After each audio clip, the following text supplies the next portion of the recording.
எரிசக்தி மற்றும் சட்டத்துறை அமைச்சர் CTR நிர்மல்குமார், மதுரை மாவட்ட ஆட்சித்தலைவர் நிஷாந்த் கிருஷ்ணா தலைமையில் மதுரை மாவட்டம் சின்ன சொக்கிக்குளத்தில் தல்லாகுளம் காவல் நிலையம் அருகே வருவாய் மற்றும் பேரிடர் மேலாண்மை துறை சார்பில் சுமார் ரூபாய் 4 கோடி மதிப்பீட்டில் புதிதாக கட்டப்பட்டுள்ள மதுரை வடக்கு வட்டாட்சியர் அலுவலக கட்டடத்தை குத்துவிளக்கேற்றி திறந்து வைத்து பார்வையிட்டார். இந்நிகழ்ச்சியில் மதுரை வடக்கு சட்டமன்ற உறுப்பினர் கல்லானை, மதுரை தெற்கு சட்டமன்ற உறுப்பினர் கோபிசன், மாநகராட்சி பொறுப்பு மேயர் நாகராஜன், மாநகராட்சி ஆணையாளர் கௌரவ்குமார் உள்ளிட்ட அரசு அலுவலர்கள் உட்பட ஏராளமானோர் கலந்து கொண்டனர்.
அடுத்த மாதம் செப்டம்பர் 17ஆம் தேதி வந்து மீனாட்சி அம்மன் கோயிலுடைய கும்பாபிஷேகம் நடைபெறும். அது சம்பந்தமாக இன்று மாவட்ட ஆட்சியர், கார்பரேஷன் கமிஷனர் மற்றும் சிட்டி போலீஸ் கமிஷனர் மற்றும் அனைத்து துறையினரும் EB எல்லா துறையினரும் வச்சு இன்னைக்கு ஒரு மொத்தமாக ஒரு ரிவ்யூ நடத்துறது. HRNC-லேருந்து அந்த கோயில் நிர்வாகத்திலிருந்து எப்படி கும்பாபிஷேகம் நடத்துறது, எவ்வளவு பேர் வருவாங்க, மொத்தம் கூட்டத்தை எப்படி சரியாக சீரமைச்சு எல்லாம் பண்ணுறது, எல்லாருக்கும் தேவையான அடிப்படை வசதிகள் எப்படி செய்யறது, ஏன்னா லட்சக்கணக்கான வருவாங்கன்னு எதிர்பார்க்கப்படுகிறது. அது வந்து கூட்டத்தை எப்படி சரியாக முறையாக அவங்க வந்து எந்த பிரச்சனைகளும் இன்னைக்கு முழு ரிவ்யூ நடைபெறும். கண்டிப்பாக வர அடுத்த மாதம் கும்பாபிஷேகத்திற்கு சிறப்பான ஏற்பாடுகள், வர்ற பக்தர்களுக்கு தேவையான அனைத்து ஏற்பாடுகளும் செய்ய மாவட்ட மாநிலம் சேர்த்து அடுத்தடுத்த கட்டத்துக்கு அதை சரியாக இல்ல இது வரைக்கும் கொடுக்கப்பட்டதுல இருந்து 8000 to 10,000 வரைக்கும் பிளான் பண்ணி வச்சிருக்காங்க. இன்னும் முழுவதுமாக அந்த பிளான்ல முடியல. 8000 to 10,000 வரைக்கும் பிளான் பண்ணி மேல வந்து டெரஸ்ல எனக்கு கும்பாபிஷேகம் நடக்கிறப்ப ஒரு 8000 to 10,000 வரைக்கும் பிளான் பண்ணிருக்காங்க. இன்னும் அந்த செக்மெண்டா பிரிச்சுட்டு இருக்காங்க. மற்ற தெருக்கள்ல எப்படி வந்து கூட்டத்தை வழி நடத்துறது, எப்படி கூட்டம் வந்து வெளியே போறது, உள்ள எவ்வளவு பேர் அனுமதிக்கிறது, எப்படி வந்து எக்ஸிட் பாயிண்ட் பண்றது, எல்லாத்துக்கும் சேஃப்டி அண்ட் ப்ரொடெக்ஷன் வேணும், எல்லாத்துக்கும் CCTV எப்படி கொண்டு வருது, எல்லாத்துக்கும் தண்ணீர்கள் அடிப்படை வசதிகள் செய்யப்பட வேண்டும், கார்பரேஷன் டெம்பரரி டாய்லெட்ஸ் அலைன் பண்ணணும். ஸோ இது மாதிரி அனைத்து அடிப்படை வசதிகளுக்கும் ஒரு ரிவ்யூ நடக்கிறது. ஸோ சிறப்பாக ஏற்பாடுகள் இது வரைக்கும் வந்து எல்லா விதத்திலும் திட்டமிட்டு செஞ்சுட்டு வராங்க. இன்னொரு ஒரு வாரத்தில் கம்ப்ளீட் பிளான் வந்து வெளியிடப்பட்டு எல்லாமே வந்து எல்லா பப்ளிக்கும் முன்னாடியே பப்ளிஷ் பண்ணப்பட்டு QR கோடு மூலம் வர்றவங்களுக்கும் QR கோடு மூலமா ப்ராப்பராக வந்து ஹோலோகிராம்லாம் போட்டு வந்து அவங்களுக்கு என்ட்ரி பாஸ் கொடுத்து எந்த வித தவறும் நடக்காமல் பார்க்கிங்கும் நமக்கு தேவைப்படும். அதாவது 8000 வெஹிக்கிளாக வரும் பார்க்கிங்க்கு. அப்போ சுற்றி இருக்கிற வீடுகள்லாம் இருக்கு. அந்த வீடுகளையும் மேலே நிறைய பேர் ஏறி நின்றுக்கூடாது. அந்த வீடோட ஸ்டெபிலிட்டி எப்படி இருக்குன்னு பார்க்கணும். நிறைய பேர் வந்து கூட்டங்கள் வந்து அந்த வீடுகள் மேலே ஏறி பார்க்குறேன்னு பார்த்துடக்கூடாது. ஸோ அது மாதிரி எல்லாத்தையும் வந்து இன்னைக்கு ஆலோசிக்கப்பட்டது. ஒவ்வொரு இடத்துலையும் வந்து அனைத்து துறையினரும் அது குறித்து, ஏன்னா EB-லேருந்து எல்லா துறையினரும் அது குறித்து விசாரிக்கப்பட்டு எல்லா இடத்துலையும் நிறைய இடத்துல LED TV வச்சு திரையில வர முடியாதவர்கள் பார்க்கிறதுக்கும் மற்ற இடங்கள்ல LED திரை எல்லாரும் வந்து ஆலோசனை.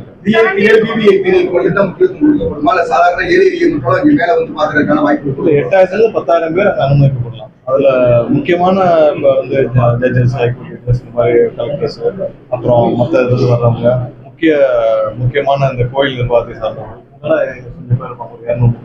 அது போக ஒரு 8000 to 10,000 பேர் வந்து இன்னும் அது முறையாக எவ்வளவு பேர் கணக்கிட முடியாது. இல்ல அது குறித்து இதுவரைக்கும் இந்த முடிவு எடுக்கணும்.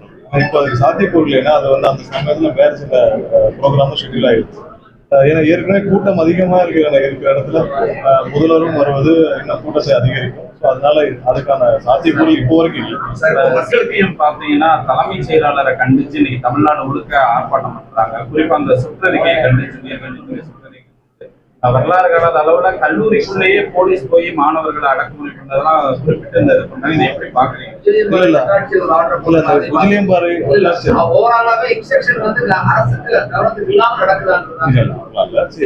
குஜிலியம்பாறை தாசில்தார் வந்து அவருடைய சொந்த விருப்ப வெறுப்பின் கீழ வந்து அந்த சுற்றறிக்கை அவருடைய சொந்த விருப்ப வெறுப்பின் கீழே அதை பண்ணிட்டாரு. அவர் இப்பதான் வந்து இன்னொரு 6 மாசம் ரிட்டையர்ட் ஆக போறாரு.